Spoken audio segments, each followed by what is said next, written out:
Écoutez, moi je considère que l'agriculture est un atout majeur pour la France. Pourquoi? C'est une question de logique.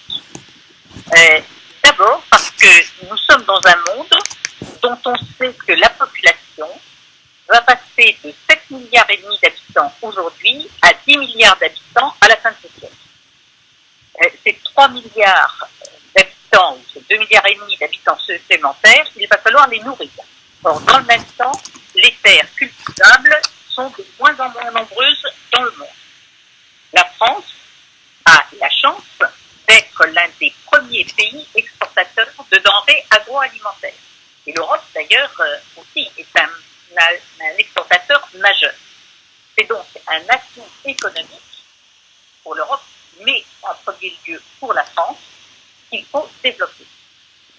Pour cela, je dis, il faut faire finalement pour l'agriculture une politique où l'État a un rôle majeur à jouer et qui soit une politique un peu similaire à celle que l'on a faite il y a une trentaine d'années en faveur du spatial et qui a donné Ariane, qui donne aujourd'hui tout le secteur des satellites où nous fabriquons près de la moitié des satellites mondiaux, ou comme le secteur de l'aéronautique où avec Airbus nous sommes un leader mondial.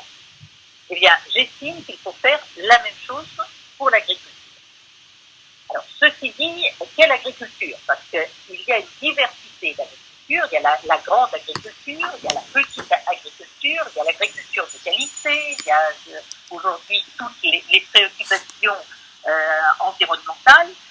Il est important, me semble-t-il, qu'on aide ces trois agricultures qui correspondent à des besoins différents. Il est évident que c'est surtout la grande agriculture qui va nous permettre d'être un des leaders mondiaux, et notamment dans l'exportation, en satisfaisant les besoins qui vont exister. Mais dans le même temps, nous voyons aussi que plus le niveau de vie s'élève et plus les gens recherchent de la qualité, et c'est là où effectivement des exploitations agricoles, parfois plus petites, ont aussi des productions qui sont des productions de plus grande qualité, plus le bio qui vient se rajouter avec des préoccupations de santé. C'est donc les trois agricultures qu'il faut considérer non pas comme concurrentes, mais complémentaires par rapport aux besoins et à la demande. Il faut les deux. L'autosuffisance est une nécessité. Le premier besoin d'un pays, c'est de pouvoir nourrir sa propre population. Mais il est évident que nous avons la chance de pouvoir exporter, et à un moment où notre pays a besoin justement de s'appuyer sur ses atouts pour faire face à la concurrence mondiale et pour développer son économie, nous devons jouer sur notre capacité exportatrice. Alors pour le faire maintenant, quelles conséquences est-ce que j'en tire? Moi, je dis, il faut dans ce cas, notamment pour l'exportation, que nos entreprises se situent dans une égalité de concurrence avec des entreprises agricoles étrangères. Et en premier lieu, puisque nos premiers partenaires et en même temps concurrents sont européens par rapport à l'Europe. C'est donc la raison pour laquelle je dis qu'il faut absolument ramener les contraintes réglementaires qui pèsent spécifiquement sur les entreprises françaises au niveau de la moyenne européenne. Je vais y revenir. Il faut de la même façon ramener les contraintes et le coût fiscal et social qui pèse sur les entreprises françaises à la moyenne européenne. Pour les contraintes réglementaires, qu'est-ce que ça veut dire? Ça veut dire qu'aujourd'hui, au niveau de l'Europe, il y a un certain nombre de normes qui sont prises régulièrement. Ces normes devraient être un bénéfice pour nous dans la mesure où elles obligent ces pays, et je pense en particulier aux pays de l'Est de l'Europe qui étaient très en retard, à se mettre à des niveaux similaires aux nôtres. Ça veut dire sans doute plus de coûts pour eux, et ce qui veut dire qu'on diminue la différence de coût de la production.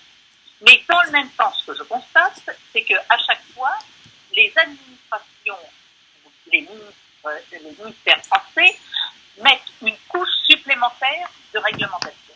On veut finalement toujours être plus élevé en normes que la moyenne européenne. Mais on arrive à une véritable aberration. Parce que dans le même temps, on laisse rentrer sur le territoire national des produits qui sont faits dans les autres pays en respectant les normes européennes, mais en ne respectant pas nos normes. Un exemple très simple. Les cerises au mois de juin dernier.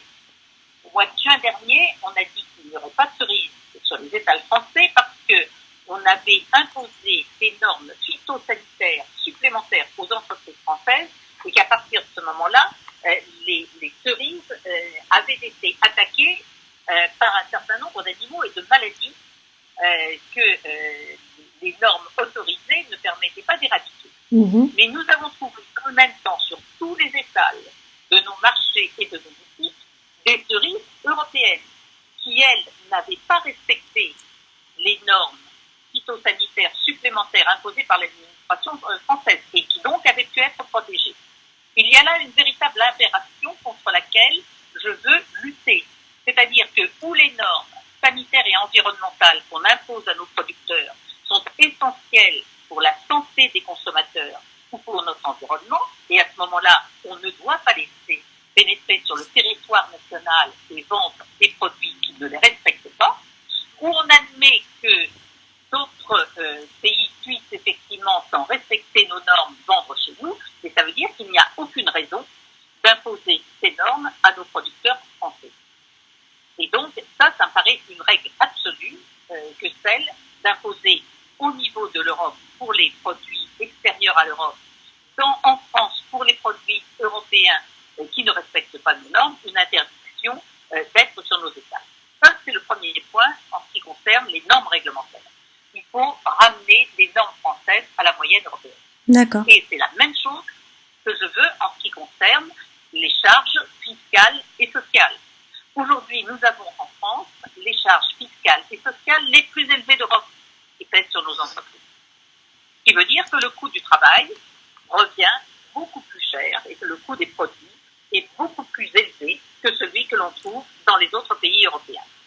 C'est tout à fait anormal et il faut donc ramener, non pas au plus bas, parce que nous avons aussi un certain nombre de contraintes, mais je dis tout simplement à la moyenne européenne les charges fiscales et sociales qui pèsent sur nos entreprises. Et nous devons le faire dans la durée, parce qu'il est évident que dans le monde agricole comme dans le monde industriel, si on veut investir, si on veut préparer l'avenir, eh bien, il est indispensable de savoir quelles charges pèseront sur l'entreprise dans les 5 ans, 10 ans, 20 ans à venir. C'est d'ailleurs la raison pour laquelle je pense qu'il faudrait peut-être mettre cette obligation de rester à la moyenne des charges fiscales et sociales européennes dans la Constitution. D'accord. Pour les raisons que je viens de vous indiquer, c'est-à-dire notamment les charges fiscales et sociales qui pèsent effectivement sur les entreprises. Donc tout dépend où le produit va être réellement fabriqué. D'autre part, vous avez un certain nombre d'exonérations pour les produits à l'exportation et notamment vous avez la TVA qui est spécifique à la France. Tout à fait. Donc c'est un élément. D'autre part, il faut bien voir aussi qu'à l'exportation en général, ce sont de très grandes quantités qui sont exportées et que par conséquent, dans les discussions, il y a une certaine baisse des prix qui est obtenue par celui qui achète. Quand je vous parlais dans votre précédente question de l'alignement des charges fiscales et sociales pesant sur les entreprises à la moyenne européenne, il est évident que ça correspond tout à fait aussi à la question que vous posez maintenant. D'accord, ok, vous rentrez cela aussi. À la totalité sur les charges fiscales et sociales. Je vais rajouter une chose en matière fiscale, c'est notamment tous les droits de mutation et les droits successoraux. Moi, je suis très attachée à la transmission familiale et à la poursuite, effectivement, des exploitations. Or, aujourd'hui, qu'est-ce que nous constatons? Nous constatons que dans un certain nombre de secteurs, je pense au secteur viticole, mais maintenant également au secteur céréalier, nous voyons au moment de succession de plus en plus de ventes et de rachats qui sont faits, soit par des entreprises financières, qui veulent uniquement faire un placement, soit même part des étrangers, et je pense en particulier aux Chinois, qui commencent aujourd'hui à investir dans l'achat de terres dans notre pays. Et ça me paraît effectivement quelque chose de très dangereux pour l'économie française et pour l'agriculture française. Et donc, ce que je pense, c'est qu'il faut éviter que les successeurs soient obligés de vendre finalement lorsqu'il y a le décès de celui qui est le propriétaire de l'exploitation. Et donc, pour moi, je voudrais que la transmission puisse se faire sans droit de succession, dès lors qu'on continue l'exploitation, notamment dans la famille, et que ce ne soit que s'il y a une vente à l'extérieur, à quelqu'un d'extérieur, qu'à ce moment-là, les droits puissent être exigés et payés sur le prix de vente. Oui, écoutez, c'est un problème dont nous avons souvent discuté parce que la famille de mon mari sont éleveurs en Dordogne. Ah, c'est chez moi. Tout à fait, donc vous voyez. Il y a deux garçons qui reprennent les activités, l'un de l'élevage et l'autre du canard et du foie gras, avec toutes les difficultés qu'il y a aujourd'hui. Mais donc, la question que vous posez est une vraie question. Moi, ce que je pense, c'est que la diversification des études peut être une bonne chose pour les exploitations. Vous parliez tout à l'heure de communication. Il est évident qu'il faut valoriser l'agriculture française. Il faut à la fois se pencher vers la transformation, qui permet d'avoir une plus-value sur les produits, et qu'il faut également avoir des filières qui soient souvent mieux identifiées. Et la communication est un des facteurs de cette identification. Donc, je crois que le métier d'agriculteur de demain a à la fois des points communs avec ce qui se passait hier, parce que les animaux seront toujours là, parce qu'il y aura toujours du travail à faire dans la vigne, parce qu'il y aura toujours les mêmes contraintes qui pèsent sur les fruits, la production et la récolte des fruits, ou sur les céréales, mais que dans le même temps, le métier change beaucoup, il a d'ailleurs beaucoup changé, notamment avec la dématérialisation et avec Internet, qui devient un élément essentiel. La nécessité du haut débit doit être reconnue pour que les exploitations puissent aussi être complètement modernisées dans leur façon de faire et de communiquer avec les autres. Et il faut, bien entendu, admettre qu'il s'agit là d'un enrichissement pour l'agriculture et qu'il ne faut donc pas avoir un système qui élimine notamment les jeunes qui auront eu une ouverture à d'autres problématiques, mais qui leur permettent de revenir pour moderniser en quelque sorte la façon dont vit l'agriculture française. Donc, pour répondre très concrètement à votre question, il y a des simplifications qui sont indispensables et qui doivent être vues pas simplement par l'administration du ministère, mais qui doivent être vues en étroite relation avec les intéressés, parce que ce que je constate, c'est que souvent c'est sur le terrain que l'on trouve les meilleures solutions aux problèmes qui se posent. Le bon sens, c'est aussi quelque chose qui doit être à l'origine de la discussion, de la décision politique, et pour ma part, je plaide pour ça. Je pense, d'abord, la première chose que je veux vous dire, et je le pense très sincèrement, et moi qui viens du milieu de l'éducation, j'enseigne le droit, j'enseignais le droit à l'université, je pense que les lycées agricoles sont une formation tout à fait remarquable. Je compare souvent les élèves qui viennent de lycée agricole, les élèves qui viennent de lycée d'enseignement général. Les premiers ont une vision beaucoup plus concrète, beaucoup plus mûre que les seconds de la réalité. Il y a notamment toute une dimension économique, il y a une responsabilisation des élèves qui est bien plus remarquable dans les lycées agricoles que dans les lycées d'enseignement général. Et ça, il faut absolument le garder. Et moi, ce que je voudrais même, c'est que ce soit l'enseignement des lycées en général qui s'aligne sur l'enseignement des lycées agricoles. Ça, c'est effectivement la première des choses. Ensuite, comme je vous le disais tout à l'heure, je pense que, notamment au niveau supérieur, il est important aussi d'intégrer une nouvelle dimension de l'agriculture, qui est une dimension qui prend en compte d'autres éléments, notamment sur la valorisation de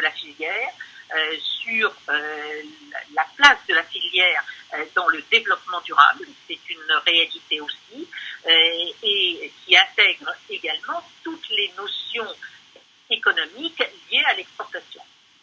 Et ça, moi, je pense, si vous voulez, on a des problèmes au niveau international sur la qualification de notre enseignement supérieur, où on a perdu de nombreuses places au cours de ces dernières années. Moi, je pense que nous aurions tout intérêt à valoriser les formations qui sont faites autour de l'enseignement agricole et à tout niveau.